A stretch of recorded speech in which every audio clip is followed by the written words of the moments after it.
when at Tottenham, I probably had Harry Kane in the group when he was 13. At that time, he'd have been middle of the group, and at best. Talk about gold and silver medalists, he wasn't even on the podium. So would not, and then Trent, not number one in his group. Conor Bradley, not number one of that time. Jarrell, not number one. And you could go through all of them.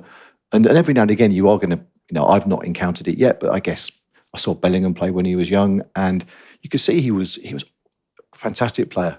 And top of the group, and has remained top of the group. I guess Rooney would have been someone similar. Michael Owen.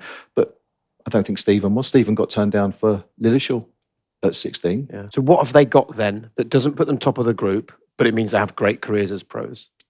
I think it's that obsessiveness and that, and also I think you can't take away from the fact that young bodies change.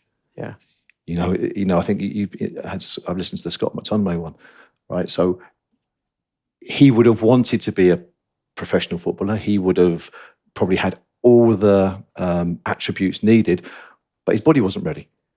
And sometimes, through that growth and maturation stage, somewhere between 12 and 14, it would be so much easier if it was like, right, everyone start at the same time, everyone finish at the same time. But it doesn't work that way. Mm. They all start different times. And I think, I call them the foggy years. Sometimes you're best just to sort of literally put a blind, just forget it. I'll assess again when they're 16, 17, because you cannot tell. And I'm not good enough. I'm nowhere near a good enough judge to be able to say, yeah, that's him. But if we could explore the Kane example, because that really intrigues me, that you've seen him at 13 and now he's England's record goal scorer. Was there any moments where you observed him where, even in retrospect, you can see there was something there that was going to give a hint to his promise?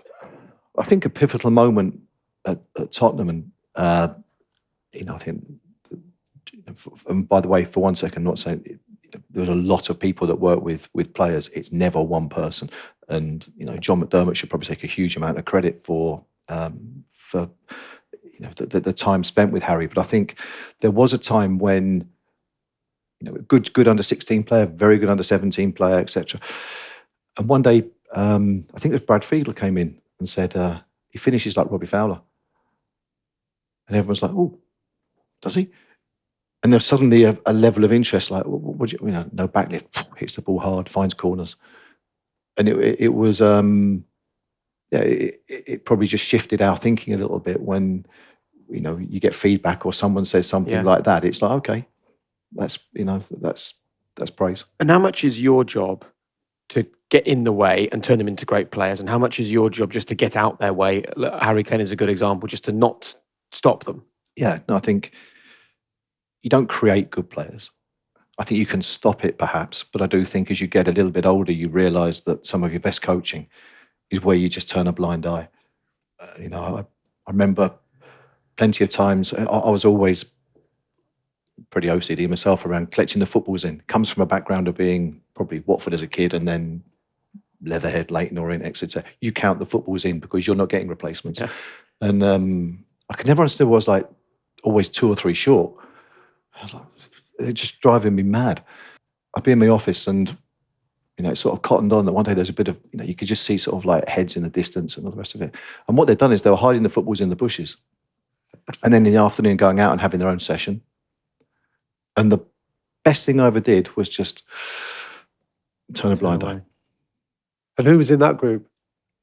That would have probably been Andros Townsend, Harry Kane, Stephen Court, all of that lot, and other lads that maybe didn't go on. But there was just, I think if there's a natural desire for kids to practice, to want to do better, they've got a lad at Liverpool at the minute that actually played in the final, who's exactly the same. If I take my eye off him for a minute, I know he's going to be behind the fence with a football somewhere. And, I think it's probably, as a coach, recognising that you don't have to be all things to all people, that you don't have to be the one that is giving out the information and, correcting technique or advising. Sometimes it's enough just to be there should they need you. And often it's enough just to protect them. So I think my role now is to protect some of the players. Trent's probably a really good example of, we didn't teach him to pass the ball the way he's passing it. I'd love to think that I'd love to hoover up a bit of credit and say that it was me that said, when you see that run there, just do that. And it wasn't me. Yeah. It wasn't anybody else. But what we didn't do was tell him to pass 5 yards that way, 5 yards that way, 10 yards in there. I think he had autonomy and freedom to experiment. And often you need that because you're going to get a lot of things wrong. If you're that type of player, if you're the maverick, you're going to get more wrong than right. If you want to have pass completion and you want 90%, pass there, no problem. Huel has been a staple of my diet for some time, and I'm currently loving these Huel Daily A to Z vitamins. Tastes great, refreshing. Each can has 26 vitamins and minerals, offering 154 science-backed health benefits. Reduced tiredness and fatigue, normal cognitive function, healthy skin, hair and nails, and vitamin D for immunity. This is a vitamin drink that offers everything you could need it to. So what are you waiting for? Grab it right now in Tesco stores nationwide or at Huel.com and let me know what you think. I've said before, talent can get you to 16, character gets you to 35. So, for sure you need resilience because all the things we said before, the truths of football, they're not going to go. And how do you build that? I think first by acknowledging them and not hiding away. So acknowledging that they are there. And then I think a consistency of message, understanding that, the journey is going to be a long one. But possibly also allowing for, character doesn't mean to say that necessarily you can't be an individual. Actually, I think it's really important that you are an individual. It's the mavericks that often come through. It's that so. Like who? I think in terms of how they think, I think you can describe. So for me, the mavericks are the ones who think a little bit differently. So Harry Kane would have been a maverick for me when he was younger. When you were at Spurs? Yeah. And that sort of like whole group that came through there. I think Curtis, Trent, all of them are mavericks in as much as they think a little bit differently. Can you give us an example of what that looks like? I think there's an obsessiveness around what they do, which actually, if you think about it, if you imagine that the sort of like the normal, normality for most people in terms of masochism or the ability to sort of masochistic behavior, the ability to hurt themselves, sits somewhere, fairly general.